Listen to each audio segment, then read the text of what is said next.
할렐루야. 주님을 찬양하고 경배합니다. 이 시간 우리의 마음을 모아 주님을 찬양하는 시간을 갖도록 하겠습니다. 함께 부르실 찬양은 주 날 구원했으니, 함께 찬양하시겠습니다.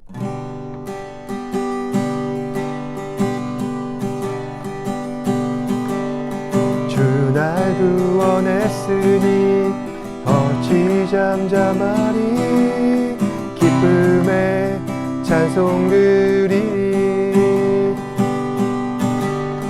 주 내 죄 사했으니 어찌 잠잠하리. 기쁨의 경배 드리리. 주를 향한 나의 사랑 멈출 수 없네. 멈출 수 없네. 나 기쁨에 춤추리. 내 모든 슬픔 바꾸셨네. 나 기쁨에 춤추리. 내 모든 삶 주 안에 있네. 주 날 구원했으니 어찌 잠잠하리. 기쁨의 찬송 드리리. 주 내 죄 사했으니 어찌 잠잠하리. 기쁨의 경배 드리리. 주를 향한 나의 사랑 멈출 수 없네. 멈출 수 없네. 나 기쁨에 춤추리. 내 모든 슬픔 바꾸셨네.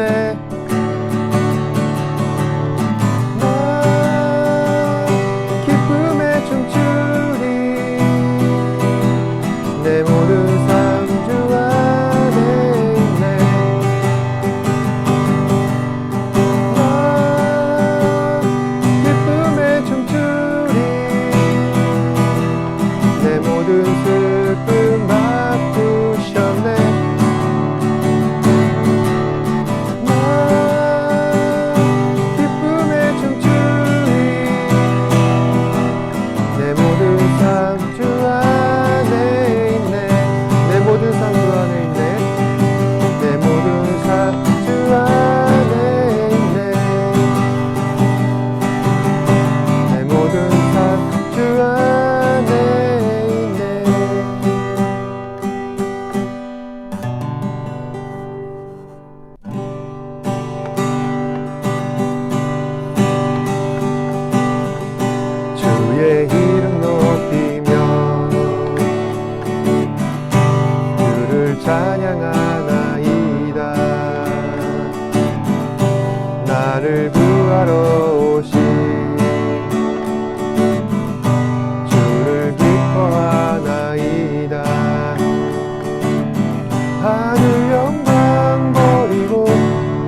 주의 일을 보겠네. 내 작은 마음 돌이키사 하늘의 꿈꾸게 하네. 주님을 볼 때 모든 시선을 주님께 드리고 살아계신 하나님을 느낄 때 내 삶은 주의 역사가 되고 하나님이 일하기 시작하네. 성령이 나를 변화시켜 모든 두려움 사라질 때 주의 일을 보겠네. 태연 땅 한가운데서 주님 마음 알게 되니 주님을 볼 때 모든 시선을 주님께 드리고 전능하신 하나님을 느낄 때 세상은 주의 나라가 되고 하나님이 일하기 시작하네. 성령이 나를 변화시켜 모든 두려움 사라질 때 주의 일을 보겠네. 태연 땅 한가운데서 주님 마음 알게 되리. 주님을 볼 때 모든 시선을 주님께 드리고 전능하신 하나님을 느낄 때 세상은 주의 나라가 되고 하나님이 일하기 시작하네. 모든 시선을 주님께 드리고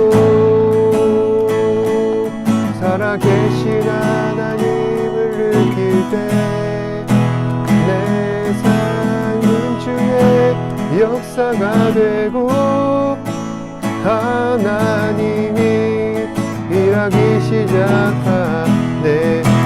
모든 시선을 주님께 드리고 전능하신 하나님을 느낄 때 세상은 주의 나라가 되고 하나님이 일하기 시작하네.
여러분께서는 황금률에 대해서 알고 계실 것입니다. 황금률이란 무엇이든 남이 해주기를 바라는 대로 먼저 하라는 타인에 대한 적극적이고 주도적인 삶의 자세를 말합니다. 동서고금을 막론하고 다양한 사회 속에서 이 황금률은 가장 모범적인 생활 규범으로 자리 잡아 왔습니다. 지금도 사회 안에서 존중받고 대접받을 수 있으려면은 그 필수 조건으로 우리는 황금률을 잘 지켜야 할 것입니다. 그렇다면은 신자로서 하나님의 복을 누리기 위해 필요한 황금률이란 무엇을 말하는 것일까요? 그것은 하나님께서 베푸신 은혜와 사랑을 따라 말씀 앞에 순종하고 하나님을 경외하는 삶을 살아가는 것이 신자로서 우리가 마땅히 해야 할 신앙의 황금률이라 할 수 있을 것입니다. 그런데 이 신자의 황금률이란 세상 사람들이 추구하고 있는 황금률과는 좀 다른 측면이 있습니다. 우리가 하나님을 경외하는 것은 무엇 때문입니까? 단순히 복을 받기 위한 것뿐만은 아니죠. 우리는 하나님의 백성입니다. 따라서 하나님을 높이고 하나님 앞에 영광 돌리는 것이 당연한 일이라는 것입니다. 바로 이것이 신자의 기본 자세인 것이며 이러한 기본을 유지할 때 하나님과의 관계는 가장 원만하다 할 수 있을 것입니다. 하지만 구약시대 이스라엘 백성들은 하나님을 배역하고 우상 숭배함으로 하나님을 떠나갔습니다. 그로 인해 하나님을 온전히 섬기지도 못하고 하나님과의 관계가 점점 멀어지게 됩니다. 그들은 신앙의 황금률을 어긴 것이라 할 수 있습니다. 그 중에서도 그들이 신앙의 황금률을 어긴 데 있어서 가장 심했던 것은 하나님 앞에 신실하지 못했다는 사실입니다. 11장 12절에 보시면은 에브라임은 거짓으로 이스라엘 족속은 속임수로 나를 애워쌌고 유다는 하나님 곧 신실하시고 거룩하신 자에 대하여 정함이 없도다. 이 말씀은 곧 이스라엘은 하나님 앞에 신실하지 못하다는 것입니다. 여러분, 신실하다라는 말은 무엇을 의미합니까? 정직하다, 변함이 없다, 언제나 동일하다, 거룩하다. 바로 이것이 하나님께 대하여 신실한 사람들이 나타내는 삶의 태도라 할 수 있을 것입니다. 하나님께서는 이스라엘에 대하여 항상 신실하십니다. 이스라엘과 맺으신 언약을 따라 이스라엘 백성들을 구원하셨고 보호하시고 축복의 땅으로 인도하셨습니다. 하나님께서는 약속하신 것 그 어느 것 하나 안 지키신 것 없으십니다. 하지만 이스라엘은 정작 어떻습니까? 하나님께 대하여 신실하지 못한 모습을 보여왔습니다. 12장 1절 보시면은 에브라임은 바람을 먹으며 동풍을 따라가 종일토록 거짓과 포악을 더하여 아스루와 계약을 맺고 기름을 애굽에 보내도다. 여기서 바람을 먹는다는 말은 허망한 것을 쫓아 무익한 일을 하는 경우를 말합니다. 사람들이 이처럼 허망한 것을 쫓는 이유는 무엇 때문일까요? 바로 욕심 때문입니다. 이스라엘 백성들은 욕심을 쫓아 헛된 일을 추구하였고 하나님을 거역하여 우상 숭배합니다. 또 지도자들은 백성들에게 거짓과 포악을 행합니다. 그래서 이스라엘은 점점 궁핍해져 가는 것이죠. 뿐만 아니라 이스라엘 백성들은 아스루와 이중 계약을 맺습니다. 그래서 자신들을 위협하는 아스루를 방심케 하고 애굽에는 조공을 보내서 애굽과 연합정선을 구축하려 합니다. 이것을 한 아스루는 결국 이스라엘에 대해 분노하게 되어서 이스라엘 백성들은 결국 멸망당하게 되는 것입니다. 그런데 이 모든 것은 이스라엘의 신실하지 못한 태도에서 비롯된 것이며 그래서 하나님께서는 이스라엘 백성들에게 심판을 내리신 것입니다. 결국 이러한 불신실성, 이스라엘이 하나님 앞에 대하여 신실하지 못한 것은 어디에서 비롯하였느냐? 바로 그들의 조상에서부터 시작되었다는 것입니다. 그 내용이 3장 3절에서 6절 말씀에 나와 있는데 이 말씀에 보시면은 하나님께서는 너희의 조상 야곱이 신실하지 못했다. 어려서부터 그러하였다라는 사실을 지적하고 계십니다. 그래서 그 본성이 아기 때부터 시작되었는데 야곱은 태어날 때부터 형 발 뒤꿈치를 잡고 태어났고 또 성인이 돼서는 형 에서의 장자의 명분을 아버지와 형을 속여 빼앗았다. 그의 신실하지 못한 태도로 야곱의 인생에 있어서 가장 황금기라 할 수 있는 그 청년 시절을 망쳐버렸다는 것입니다. 하나님께서는 그러한 야곱의 본성을 너희도 물려받았다. 사실 이것은 모든 인간에게 있는 그 죄성과 연약함 때문인 것이죠. 이스라엘 백성들은 자신의 연약함을 하나님 앞에 고백하고 하나님 앞에 온전한 마음으로 하나님을 섬기며 신실한 태도로 살아갔어야 하는데 그렇지 못했던 것입니다. 또 하나님께서는 그럼에도 불구하고 야곱에게도 분명한 장점은 있다. 그것이 무엇이냐면은 하나님의 복을 갈망하는 그 집념 자체는 대단했다는 것을 말씀하고 계십니다. 그래서 어렸을 적 형 발꿈치를 잡고 나온 그 집념으로 천사와 씨름하여서 야곱은 어떻게 됩니까? 결국 끈질기게 복을 받아내는 것이죠.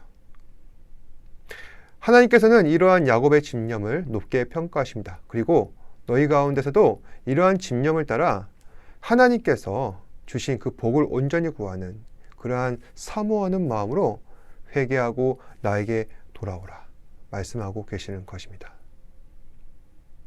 하지만 어떻습니까? 이스라엘 백성들은 회개하지 않죠. 왜 이스라엘 백성들은 회개하지 않는가? 그 마음 가운데 구원에 대한 절실함이 없기 때문이라 할 수 있습니다.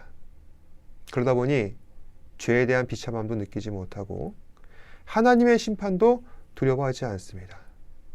그러면서 어떻게 됩니까? 사람들은 7절에서 8절 보시면은 우상 숭배하면서 나는 속이고 그리고 나는 죄가 없다. 나는 풍족하다. 소유가 많다. 어찌 내가 심판받을 수 있겠느냐. 이러면서 안심하는 것이죠.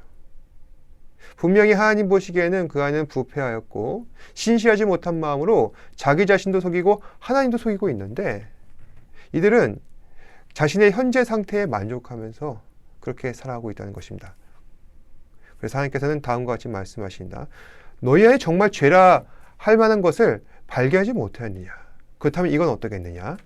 11절에 보시면은 길르앗이 불의한 것이냐 라고 이야기하십니다. 이것이 무엇을 의미하냐면은 그러니까 너희가 길르앗 땅에서 행한 모든 것들을 내가 알고 있는데 그것을 어찌 죄라 하지 않을 수가 있겠냐. 여기서 길르앗은 요단강 서편 가나안 땅, 즉 지금의 이스라엘이 살고 있는 땅이라 할 수 있습니다. 그런데 거기서 이스라엘 백성들은 그 땅에 살면서 하나님을 섬기고 하나님을 예배해야 하는 것인데 그렇지 못하고 오히려 우상 숭배하였고 하나님께서는 이 모든 것들을 이미 다 보고 듣고 알고 계신다는 것입니다. 그래서 하나님께서는 지금까지 범한 이스라엘 백성들의 죄악에 대해 길르앗의 불의함에 빗대어 비판하고 계신 것이라 할 수 있습니다.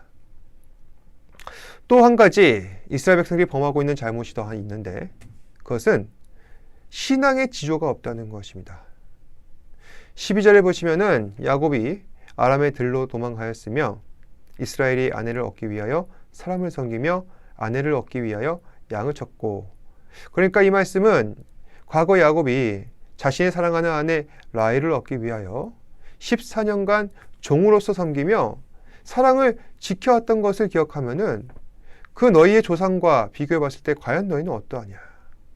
너희는 신앙의 지조를 버리고 우상을 섬기고 하나님을 배역하지 않았냐라는 것입니다.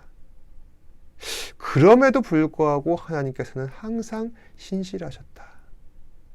모세를 통하여서 너희를 애굽에서 인도하셨고 또 모세를 통하여서 40년 광야 생활 동안 너희를 보호하였거늘 도리어 너희는 나를 경록케 하였다. 그러니 너희가 수치를 받는 것이 마땅하지 않겠느냐.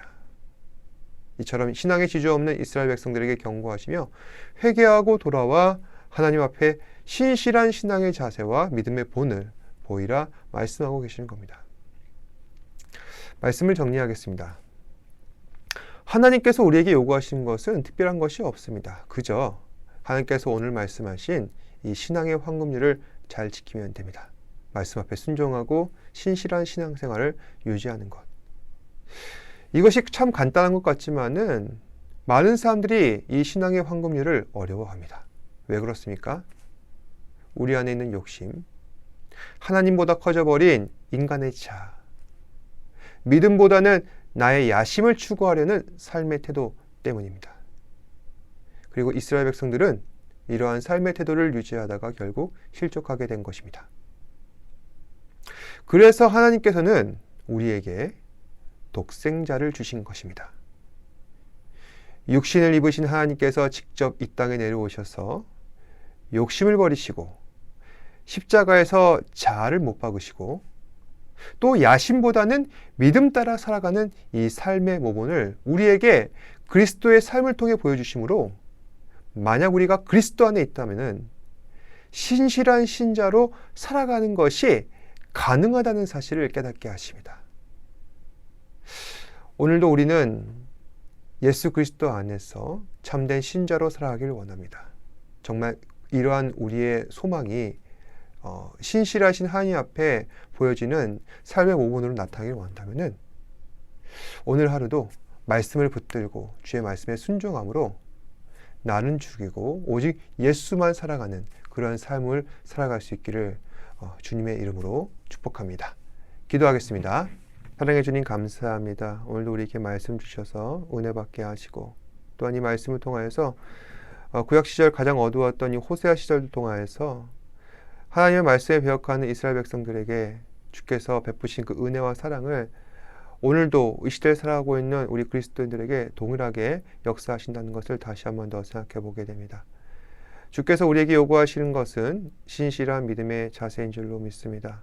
하나님 말씀 앞에 순종하고 하나님을 기쁘시게 하고 또 하나님을 경외하는 삶을 살아가는 것뿐인데 우리 안에 있는 자아가 또 나의 욕심이 너무 더 크기 때문에 하나님 말씀대로 살아가지 못할 때가 참으로 많습니다. 주님, 그리스도를 따라 우리가 우리의 자아를 십자가에 못 박고 또 하나님을 온전히 따르는 신앙인의 삶을 살아갈 수 있도록 주님 붙잡아 주시옵고 또한 우리의 모든 것을 하나님 앞에 드려 하나님을 기쁘시게 하는 삶을 살아갈 수 있도록 우리 지체를 붙잡아 주시옵소서. 점점 날이 더 무더워져 가고 우리의 육신과 영혼이 지쳐갑니다. 그럴 때마다 주께서 우리에게 허락하여 주신 그 기쁨과 사랑과 은혜로 말미암아 늘 항상 힘과 능력을 더할 수 있도록 주께서 은혜 베풀어 주시옵고 그리하여서 하나님께서 기뻐하시는 삶, 영광된 삶을 살아갈 수 있는 우리 사랑하는 지체들 되게 하여 주시옵소서. 모든 말씀 예수님 이름으로 기도드립니다. 아멘. 하늘에 계신 우리 아버지여 이름이 거룩히 여김을 받으시오며 나라가 임하시오며 뜻이 하늘에서 이루어진 것 같이 땅에서도 이루어지이다. 오늘 우리에게 일용할 양식을 주시옵고 우리가 우리에게 죄 지은 자를 사하여 준 것 같이 우리 죄를 사하여 주시옵고 우리를 시험에 들게 하지 마시옵고 다만 악에서 구하시옵소서. 나라와 권세와 영광이 아버지께 영원히 있사옵나이다. 아멘. 힘을 내요 당신에게